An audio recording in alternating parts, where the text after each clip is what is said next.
അവിശ്വാസ പ്രമേയ ചർച്ചയ്ക്കിടെ കൂത്താട്ടുകുളത്ത് വനിതാ കൗൺസിലറെ തട്ടിക്കൊണ്ടുപോയ സംഭവത്തിൽ CPIM നേതാക്കൾ ഉൾപ്പെടെയുള്ളവർക്കെതിരെ കേസ്. കൗൺസിലർ കലാരാജുവിന്റെ കുടുംബത്തിന്റെ പരാതിയിലാണ് നടപടി. എന്നാൽ തട്ടിക്കൊണ്ടുപോയിട്ടില്ലെന്നാണ് CPIMന്റെ വാദം. 13 കൗൺസിലർമാർ വിട്ടു നിൽക്കാൻ തീരുമാനിച്ചിട്ടുണ്ട്. അതിൻ്റെ ഭാഗമായി അവർ വിട്ടു നിന്നിട്ടുണ്ട്. അവരുടെ വീട്ടിലോ മറ്റേതെങ്കിലും സ്ഥലത്ത് കാണും. എവിടെയാണെന്ന് എനിക്കറിയില്ല. ഞങ്ങൾ കൗൺസിലർമാർ അവിശ്വാസ പ്രമേയത്തിൽ പങ്കെടുക്കാതെ വിട്ടു നിന്നു. ഞങ്ങളെല്ലാവരും പിരിഞ്ഞു. ഇവിടെ ഉണ്ടായ സംഘർഷത്തിന്റെ ഭാഗമായി ഞങ്ങളുടെ പ്രതിഷേധം ഞങ്ങൾ രേഖപ്പെടുത്തി. ഞങ്ങൾ ആരെയും തട്ടിക്കൊണ്ടും പോയിട്ടില്ല, എടുത്തുകൊണ്ടും പോയിട്ടില്ല. ഞങ്ങൾ വിട്ടു നിൽക്കാനാണ് തീരുമാനിച്ചത്. അതിൻ്റെ ഭാഗമായി ഞങ്ങളാരും പങ്കെടുത്തിട്ടില്ല.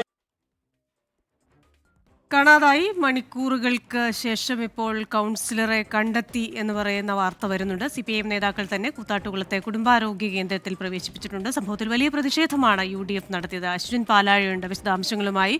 അശ്വിൻ, മക്കൾ ഈ കലാരാജുവിന്റെ ആരോഗ്യവുമായി ബന്ധപ്പെട്ട ആശങ്ക പറഞ്ഞിരുന്നു. അത് സാധൂകരിക്കുന്ന രീതിയിലാണല്ലോ ഇപ്പോൾ കുടുംബാരോഗ്യ കേന്ദ്രത്തിൽ എത്തിച്ചു എന്ന് പറയുമ്പോൾ ഏറ്റവും പുതിയ വിവരം എന്താണ്? കലാരാജു എന്ന കൗൺസിലറിന്റെ ആരോഗ്യാവസ്ഥ എന്താണ്? മറ്റു വിവരങ്ങളും? ക്രിസ്ത്യന, രാവിലെ മുതൽ മണിക്കൂറുകളായി തുടരുന്ന ആശങ്ക, അനിശ്ചിതത്വമൊപ്പം അതുമായി ബന്ധപ്പെട്ട നാടകീയത എല്ലാത്തിനും ഇപ്പോൾ അന്ത്യമായിരിക്കുകയാണ്.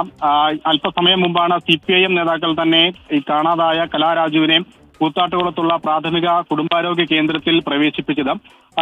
അതിനു മുമ്പ് ഈ കലാരാജു മക്കളെ CPIM നേതാവിന്റെ ഫോണിൽ ബന്ധപ്പെട്ടിരുന്നു. ഏരിയ കമ്മിറ്റി ഓഫീസിലുണ്ടെന്നും ആരോഗ്യപരമായ ചില പ്രശ്നങ്ങളുണ്ടെന്നും ഫോണിൽ പറയുകയും ചെയ്തു.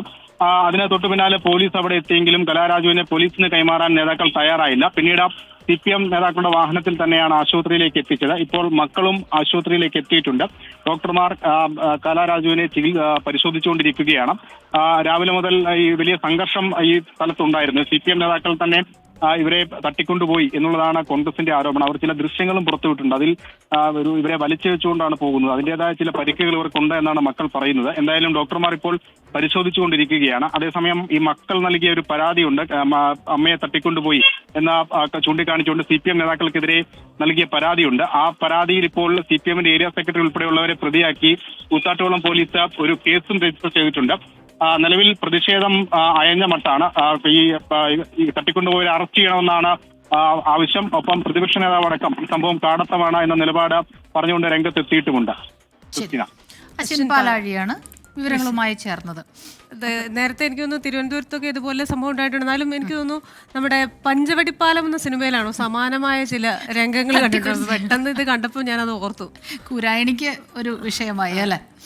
എന്തായാലും രാവിലെ തുടങ്ങിയുണ്ടായ ആ ഒരു അനിശ്ചിതത്വം, സംഘർഷാവസ്ഥ, അതിനൊക്കെ ഒരു പരിഹാരമായിട്ടുണ്ട്. പക്ഷേ കൗൺസിലറുടെ ആരോഗ്യാവസ്ഥ എങ്ങനെയുണ്ടെന്നൊക്കെ വരും മണിക്കൂറുകളിൽ അറിയാം.